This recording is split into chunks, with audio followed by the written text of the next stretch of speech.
Vive el momento y disfruta de este espacio diseñado para ti, habitante del planeta Tierra. Bienvenido a La Libélula, un podcast de Donovan Díaz y Fernando Maldonado.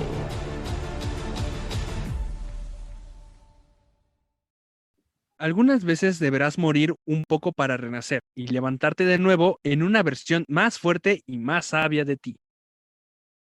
¿Qué tal, gente? Sean bienvenidos a este nuevo episodio de La Libélula. Yo soy Donovan Díaz y conmigo está mi colega y amigo Fernando Maldonado. ¿Qué tal todo, Fer? ¿Cómo te encuentras hoy? Muy bien, amigo, y sean bienvenidos todos. Gracias por estar aquí nuevamente. Hoy les vamos a hablar acerca del mito del ave fénix y cómo se relaciona con casos de nuestra vida cotidiana, en los que enfrentamos situaciones de crisis y problemas duros. Ya saben, pura cosa fea. Así es, amigo mío. También les hablaremos de la forma en la que nosotros nos levantamos de esas circunstancias, como esta mítica ave que resurge de las cenizas. Además, nos complace anunciarles que tendremos con nosotros a un gran invitado, que tiene una experiencia de vida ejemplar que contar, y estamos seguros que los dejará con la boca abierta. Así que quédense hasta el final porque no se van a arrepentir. Y bueno, para comenzar, platícanos acerca de este mito, Fer. Claro que sí, hermano. Pónganse cómodos que aquí les va. Para comenzar, hay que aclarar que el mito del ave fénix ha pasado por diferentes culturas, entre ellas la egipcia, la griega, la romana y la cristiana, por mencionar algunas. Cada una de ellas fue adoptando el mito y lo fue adaptando de distintas maneras, pero en esta ocasión les hablaremos sobre la concepción cristiana, en la cual los primeros padres de la iglesia, influidos por la cultura helénica de la Grecia clásica, incorporaron al ave fénix como un símbolo de la inmortalidad y la resurrección. Según la historia cristiana, contaba con un plumaje colorido y un canto inigualable, y este había florecido de un rosal que se encontraba debajo del árbol del bien y del mal en el Edén. Se dice que cuando Adán y Eva fueron expulsados, una chispa de fuego proveniente de la espada de un ángel cayó sobre el nido de esta ave, quemándola al instante. Y de esas mismas llamas resurgió el fénix, con un plumaje inigualable. Gracias a que esta especie fue la única en resistirse en comer el fruto del árbol prohibido, se le concedieron varios dones, entre ellos la inmortalidad, el conocimiento, la capacidad curativa de sus lágrimas, su increíble fuerza y el poder del fuego y de la luz. Efectivamente, amigo. También se dice que cuando llegaba la hora de que el fénix muriera, este construyó un nido de especies y hierbas aromáticas, en las que ponía un huevo que empollaba a lo largo de 3 días aproximadamente, y en el último día el ave ardía en llamas hasta hacerse cenizas por completo, para posteriormente resurgir del huevo que había puesto. El mito también aseguraba que esto ocurría cada 500 años aproximadamente. Además, el símbolo del ave fénix ha aparecido en muchas otras culturas de distintas maneras, incluso en las películas que vemos cotidianamente, como Harry Potter o X-Men, y también en algunas piezas musicales como El pájaro de fuego de Igor Stravinsky. Muy buenas recomendaciones, ¿o no? Todo esto es muy interesante. Sin embargo, esta mítica ave tiene similitudes con muchos de nosotros, ya que en varias ocasiones nos hemos enfrentado a problemas que nos han consumido y hemos vuelto a renacer de ellos con más fuerza. Estás en lo correcto, amigo. Y para demostrarles esto, es un gusto darle la bienvenida a nuestro gran invitado, el cual ha decidido permanecer en el anonimato para contarnos su increíble historia, en la cual se enfrentó a una situación sumamente complicada que lo llevó a exiliarse por su propia cuenta a las montañas, en donde resurgió entre las cenizas, tal como el ave fénix. Así que recibámoslo con un fuerte aplauso. ¿Qué tal, amigo? ¿Cómo te encuentras? Es un gusto que nos estés acompañando el día de hoy. Muchas gracias, Donny, por invitarme, la verdad. Y te agradezco que me hayas tomado la palabra para contarles un poquito de lo que me pasó en la experiencia. Muchas gracias por venir a la Libélula. Y bueno, cuéntanos acerca de tu interesante historia. ¿Cuál fue la difícil situación que te llevó a exiliarte? Fueron situaciones y más que nada cosas que pasaron de un día para otro que decidieron hacer que yo tomara la decisión de alejarme completamente de esta ciudad. Estaba prácticamente colapsado, todo lo que tenía en ese momento estaba destruido, así que con el dolor de mi corazoncito decidí agarrar mis maletitas e irme muy lejos, de verdad. Yo ya no quería saber absolutamente nada de nadie. Me dolió bastante porque también mis padres sufrieron en el proceso. Tuve que exiliarme por completo y más que nada conocerme realmente porque estaba totalmente perdido y ya no sabía para dónde ir, para dónde correr. ¿Cómo fue el día en el que decidiste irte y qué buscabas al hacerlo? Recuerdo muy bien ese día, fue una decisión impulsiva más que nada. Realmente yo no acostumbraba a ser así, pero en ese momento me ganó la fuerza y el coraje, así que decidí agarrar el camino, e irme de noche para llegar allá de madrugada y librarme de todo esto, porque la verdad ya estaba hasta el cuello con muchísimas cosas que estaban pasando. Más que nada fue la presión de todos lados, de todo el mundo, y lo único que quería era un poquito de paz y la encontré ahí. ¿Cómo fue el día en el que llegaste a ese lugar y a quiénes acudiste? Cuando llegué prácticamente triste, no tenía esperanzas de nadie, estaba temblando porque venía mal desde allá. Unos familiares acudieron a mí, me recogieron, me llevaron un rato a su casa y de ahí trabajé un tiempo con ellos, pero no pasó mucho tiempo para juntar un poco de dinero e irme con mi abuela y con mi tío a las montañas, hasta allá arriba, en la sierra. Prácticamente yo quería llegar a ese lugar, quería estar con ellos porque eran las últimas personas en las que yo les podría pedir ayuda, pero fueron las primeras en brindármelo. Cuando llegué allá era un lugar tranquilo. Lo extraño y lo que me sorprendió fue que eran lomas y lomas enteras de puros familiares que ni siquiera yo conocía. En ese momento yo empecé a conocer a más familia, todos muy solidarios, la verdad, pero me encantó la soledad que estaba ahí. Más que nada, cuando yo llegué ahí, mi tío y mi abuela se fueron, entonces yo me quedé prácticamente solo en la montaña.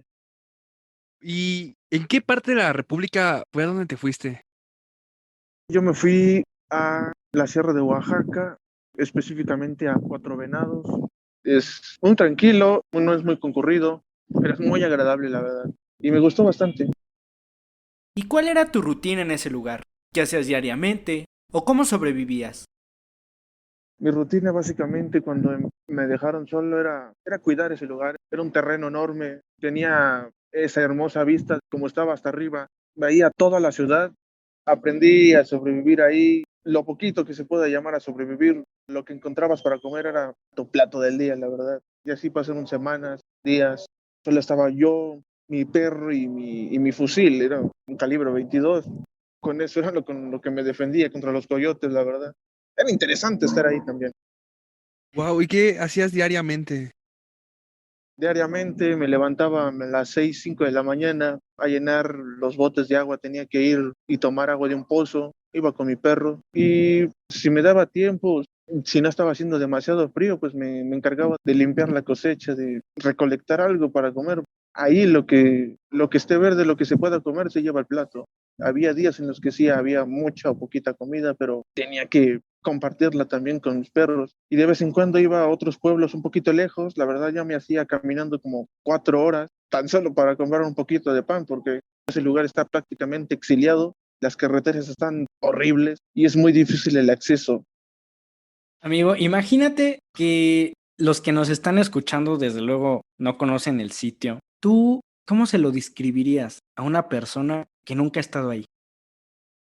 Es un lugar sumamente tranquilo, un lugar lleno de paz, un lugar en el que no hay ruido, no hay nadie, estás prácticamente solo, relajado. Es cierto, en las noches puede ser un poco intimidante, los árboles son prácticamente intimidantes de noche, todo se cubre de negro, el sol deja de brillar a las 5 de la tarde, las 6. Es un lugar prácticamente en el que realmente te conoces, realmente te hace reflexionar el estar solo en ese tipo de momentos y circunstancias. Yo lo recomiendo bastante.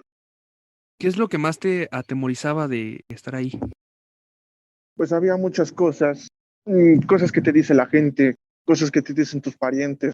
A mí en lo personal, como cualquier historia de algún pueblo, me decían que si veía gente entre los árboles, que no lo siguiera prácticamente, porque no eran voces de personas reales y lo que iban a hacer esas cosas era perderme. Pero fuera de eso, quizá lo que más a mí me atemorizaba es que me fuera a salir realmente un animal peligroso. Sí me enfrenté a dos coyotes, la verdad, pero no fue más de eso. No sé qué otros animales pueda haber, y como por ejemplo culebras. Hay una araña en específico que se llama Chintetlagua, que dicen que es muy peligrosa y ahí no hay doctor cerca. Entonces debía de estar muy meticuloso en las cosas en las que hacía, dónde me dormía o dónde se dormían mis perros, porque no te puedes confiar de dónde te puedes recostar o de dónde te puedes sentar. Lo demás no me importaba mucho en realidad. Yo sabía que no había personas a mi alrededor y nadie pasaba por ahí en días.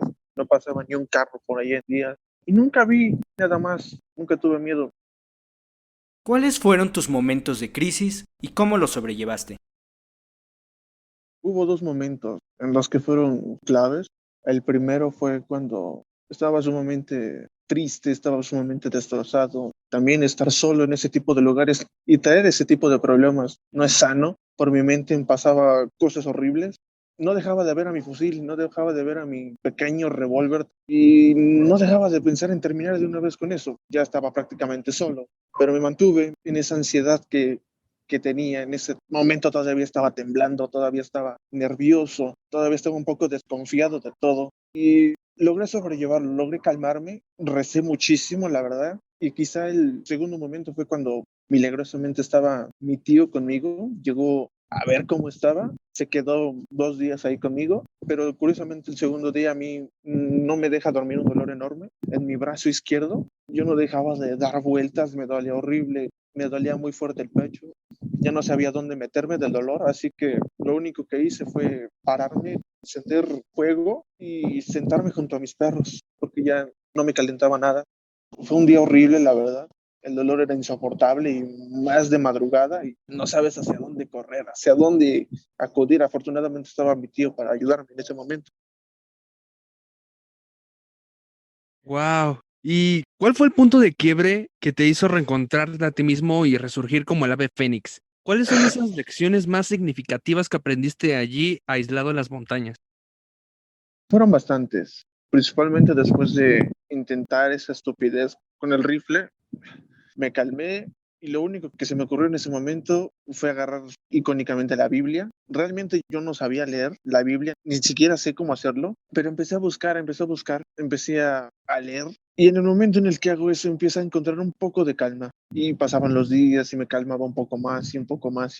Empecé a reflexionar y empecé a trabajar más duro de lo normal. Empecé a esforzarme físicamente muchísimo para cansarme, para sacar todo eso que traía, trabajando en el campo prácticamente de 6 a 6 y terminaba fundido, terminaba muerto, pero me sentía muchísimo mejor. Yo lo que necesitaba en esos momentos era tener mi mente ocupada y lo único que se me vino a la mente en esos momentos fueron esas dos cosas, matarme de cansancio y leer muchísimo. Fue lo que me tranquilizó en ese momento y me funcionó de verdad, pero poco a poco también se lo platiqué a mi abuela y ella me fue dando sus consejos, sus infinitos consejos que se los agradezco muchísimo y su apoyo en esos momentos prácticamente y literalmente sí estaba solo, no tenía otra vez a nadie y lo único que necesitaba era esa voz de sabiduría que me encaminara otra vez y que más que la de que mi abuela, que me dio consejos muy valiosos y me hicieron regresar a ese camino de la cordura. ¿Cuál fue el más significativo consejo que te dio tu abuela? Fueron dos. El primero fue que no debo de estar corriendo de los problemas ni debo de estarlos evitando. Si llegué ahí fue porque los estaba evitando, eso fue lo que me dijo, y no los estaba afrontando, porque cuando yo regresara, van a estar ahí, y tenía razón. Y lo segundo que me dijo fue que estaba actuando demasiado impulsivo, estaba dejándome controlar muchísimo. Entonces, cuando yo volviera y me enfrentara a esas personas, a esas situaciones, tenía que hacerlo de una manera tajante, madura y coherente, porque lo único que hice fue alejarme asustado. Y tenía razón, estaba actuando de una manera diferente a la cual yo estoy acostumbrado. Y cuando regresé fue muy diferente, la verdad. Sí volví bastante cambiado, no volví como la persona que fui. Le agradezco muchísimo a mi abuela por escucharme y por apoyarme en todo sentido, de verdad. ¿Qué fue lo que te motivó a volver? Principalmente fue mi familia. Mi familia me empezaba a extrañar bastante. Y yo poco a poco, día tras día, me sentía un poco más capaz. Me rodeé de gente muy madura, de gente con mucha experiencia, y se la fui aprendiendo. Me fueron dando confianza, me fueron dando valor. Todo lo que me decían, todo lo usaba, hasta que poco a poco ese lapso familiar me empezó a pegar un poco más. Ya era bastante tiempo en el que yo me estaba alejando y mi hermanita es muy apegada a mí, entonces era la que más me extrañaba y viceversa. Entonces, antes de que también todo se complicara por este tipo de cosas como la pandemia, decidí tomar un autobús y regresar. Me costó también despedirme de ellos, de las personas a las que conocí, porque me apegué muchísimo y espero volver a ir. Y si voy, va a ser de una manera muy diferente, no como la primera vez. Wow. ¿Y cuáles fueron esas cosas claras que dejaste ahí? Lo primordial fue fortalecer la familia. Hace como 18 años que no iba para allá, entonces cuando volví todo estaba muy cambiado, no era nada como yo lo recordaba.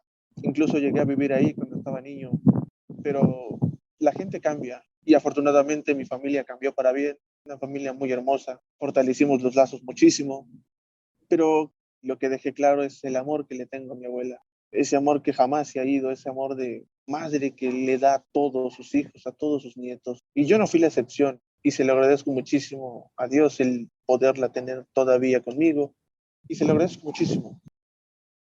¿Y cuáles son los pros y los contras de estar solo contigo mismo? Los pros son muchos, empiezas a tener todo muy claro. Si eres una persona que tiene o está acostumbrada a estar todo el tiempo bajo presión, estando solo es la gloria. Tienes tiempo para dedicarte a ti y pensar mejor las cosas, ser más analítico en lo que vas a hacer. Y lo contra, pues son muchísimas. Si vienes tocado, si vienes mal, lastimado, van a empezar a surgir ideas estúpidas, ideas con salidas fáciles, ideas dolorosamente innecesarias que empiezas a crear, empiezas a creerte. Tu mente es la que empieza a decir cosas que no son y te lo crees, lamentablemente. Si no controlas a tu mente, estás perdido. Y eso fue lo que me pasó a mí. Mi mente me ganó, me derrumbó. Y fui yo quien me destruyó, no fue nadie más. Entonces yo mismo tenía que reponerme de toda la estupidez y todas las pendejadas que había creado. Y es complicado, pero quizá lo mejor fue esa motivación de que ya no tenía que caer otra vez. Ya no tenía las ganas de volver a tener que hacerle pasar esto a mi familia otra vez, porque no solo yo me jodí por una simple estupidez o por una o por muchas estupideces, una sola te hace o te cambia tu vida literalmente para siempre, ya no vuelves a ser el mismo. Entonces, yo harto de que me pasen todo ese tipo de cosas, decidí ponerle un alto hasta aquí. Yo no podía permitir que me sucediera esto otra vez. Ya no sé si lo aguantaría, la verdad. Wow, amigo, es una historia impactante. Realmente, si pudiera rescatar algo de aquí, Es que hay muchas personas que le tienen un pavor horrible a la soledad. La soledad para muchas personas es un infierno y lo es justamente por el hecho de que muchos nos encontramos como somos realmente ahí. A veces es muy sencillo verte en una foto, en un espejo, y a veces solo vemos la sonrisa, vemos el brillo, vemos la luz, y estar en la oscuridad, solos, creo que nos revela un espejo oscuro, que no siempre sabemos ver, y para poder ver esa parte oscura, esos demonios, hay que ser muy valiente, bastante valiente. Y creo que el hecho de tú haber dicho, ¿sabes qué? Quiero irme, quiero estar solo, es algo que te paga factura emocionalmente, pero tener el valor de ver esa oscuridad por tu propia cuenta es algo bastante admirable y yo así lo considero, hermano.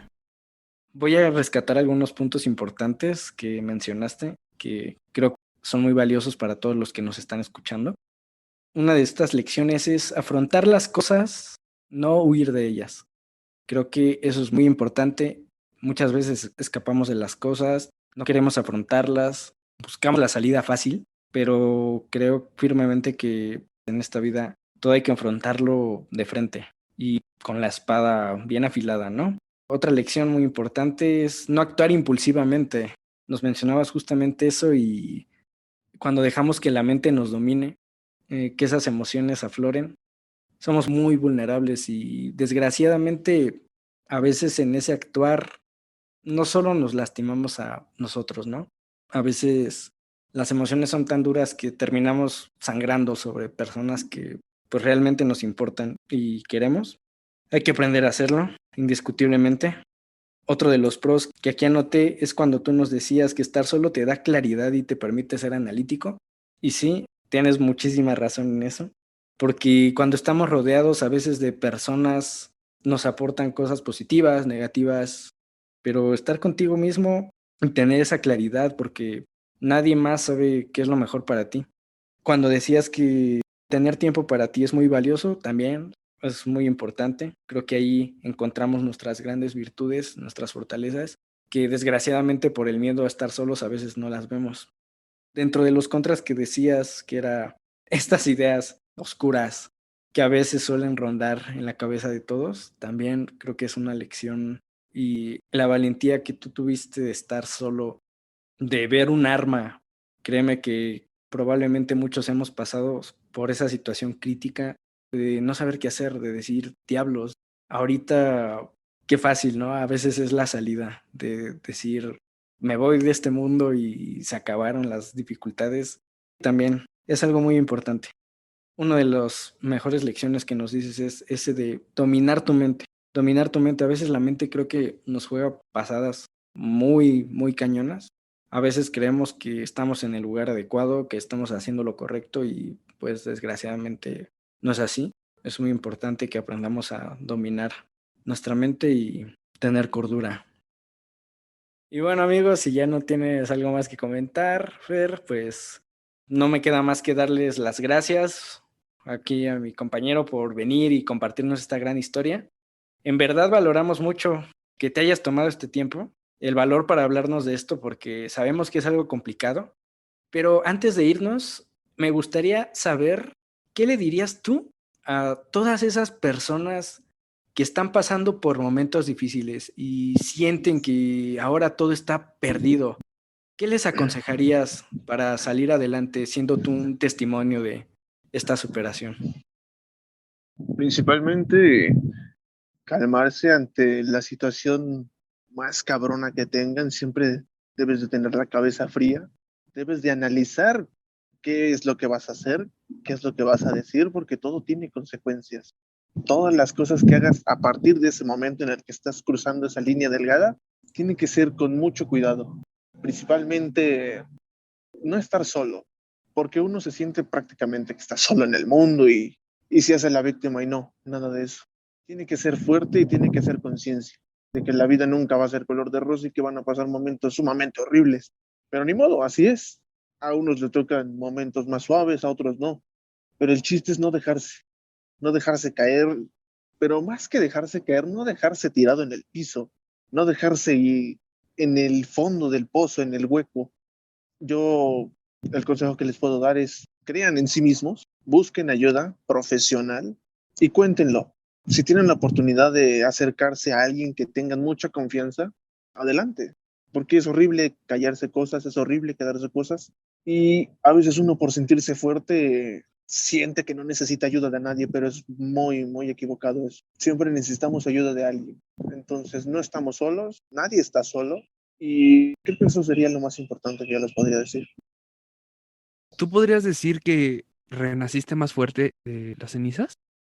Significativamente sí, porque aprendí muchísimo, aprendí demasiado y es una gran ventaja que tengo que aprovechar, porque yo, a pesar de que sí, pasé a muchas circunstancias horribles, no me dejé vencer. No tengo más palabras sobre esta historia. Creo que escucharla da muchas vueltas realmente en la cabeza de muchos de los que nos están escuchando, probablemente. Y pues realmente te agradezco que te hayas tomado este tiempo porque a veces llegar con estos mensajes a esas personas, digo, nunca sabemos en qué situación puede estar la gente y esperemos que a más de uno esto lo pueda ayudar a superarse, a no dejarse caer, a saber que se puede salir adelante, incluso en situaciones tan complicadas. Pero bueno, más que nada es saber que podemos resurgir, todos podemos resurgir, pero hay que tener la voluntad de hacerlo. Pues bueno, amigos, esto ha sido todo por el día de hoy. Espero que este capítulo les haya gustado y los haya entretenido con esta historia que fue sumamente interesante. Y por mi parte ha sido todo. Soy Fernando Maldonado y me despido del invitado, de mi amigo Donovan y de todos ustedes. Hasta la próxima. Muchas gracias, Fer, y muchas gracias, amigos míos, por acompañarnos el día de hoy. También me despido de nuestro gran invitado. Y pues bueno, cuídense mucho, amigos. Que se la pasen muy bien estos días. Usen cubrebocas, ya saben, no salgan de casa. Y los esperamos en nuestro próximo episodio. Un saludo a todos y todas. Un saludo a las libélulas. Y nos vemos hasta la próxima, amigos. Adiós. Gracias por acompañarnos en este capítulo. Nos vemos en un próximo episodio de La Libélula, un podcast de Donovan Díaz y Fernando Maldonado.